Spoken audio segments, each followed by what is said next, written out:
Chapter 34. Doughboy gives us a ride. I summoned Dad's magic toolkit out of the duat and grabbed our little legless friend.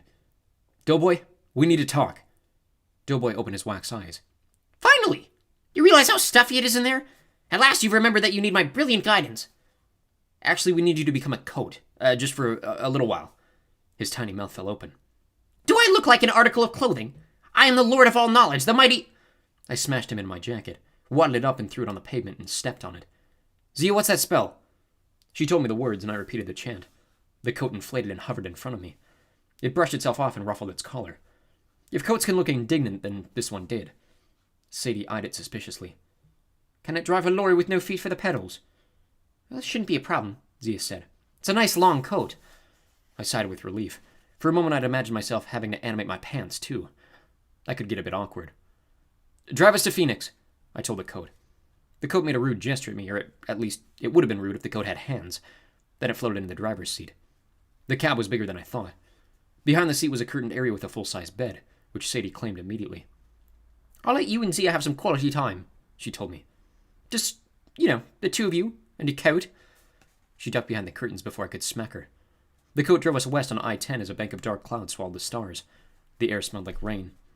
After a long time, Zia cleared her throat. Carter, I'm sorry about... I wish the circumstances were better. Yeah, I said. I guess you'll get in a lot of trouble with the house. I'll be shunned, she said. My staff broken, my name blotted from the books. I'll be cast into exile, assuming they don't kill me. I thought about Zia's little shrine in the first gnome. All those pictures of her village, about her family that she didn't remember. As she talked about getting exiled, she had the same expression on her face that she had worn then. Not regret or sadness, more like confusion. If she herself couldn't figure out why she was rebelling, or what the first gnome had meant to her.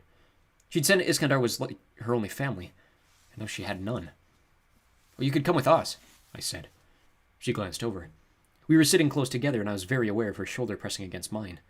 Even with the reek of burned peppers on both of us, I could smell her Egyptian perfume. She had a dried chili stuck in her hair, and somehow that made her look even cuter. Sadie says my brain was just addled. Seriously, Sadie, I don't interrupt this much when you're telling the story. Anyway, Zia looked at me sadly. Where would we go, Carter? Even if you defeat Set and save this continent, what'll you do? The house will hunt you down. The gods will make your life miserable. We'll figure it out, I promised. I'm used to traveling. I'm good at improvising. Sadie's not all bad. I had that! Sadie's muffled voice came through the curtain. And with you, I continued. With your magic, things would be easier.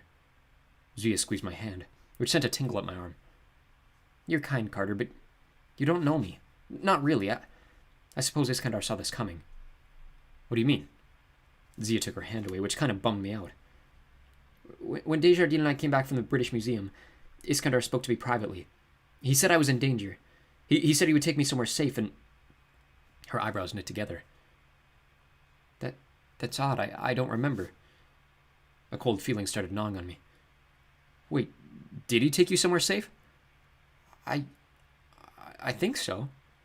She shook her head. No, he couldn't have, obviously. I'm still here. Perhaps he didn't have time. He sent me to find you in New York almost immediately. Outside, a light rain began to fall. The coat turned on our windshield wipers. I didn't understand what Zia told me. Perhaps Iskandar had sensed a change in Desjardins, and he was trying to protect his favorite student. But something else about the story bothered me. Something I couldn't quite put my finger on. Zia stared into the rain, as if she saw bad things out there in the night. We're running out of time, she said. He's coming back. Who's coming back?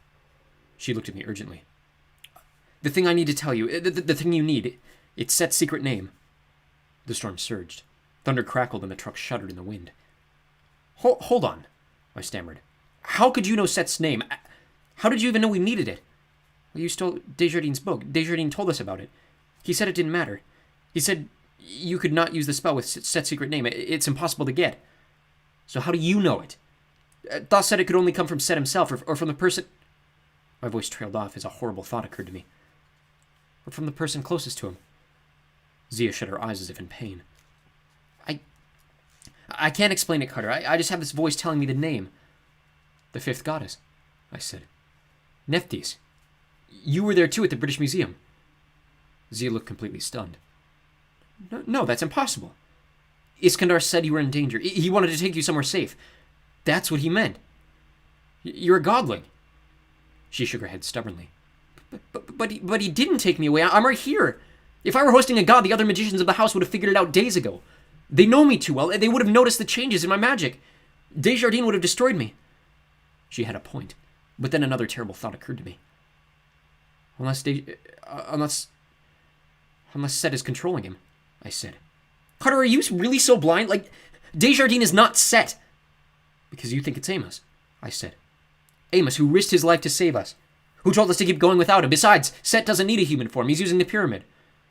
Which you know because... I hesitated. Amos told us.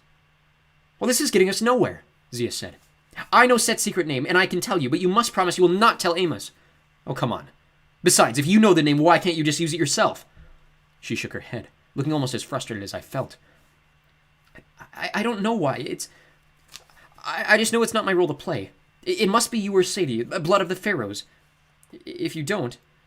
The truck slowed abruptly. Out of the front windshield about 20 yards ahead, a man in a blue coat was standing in our headlights.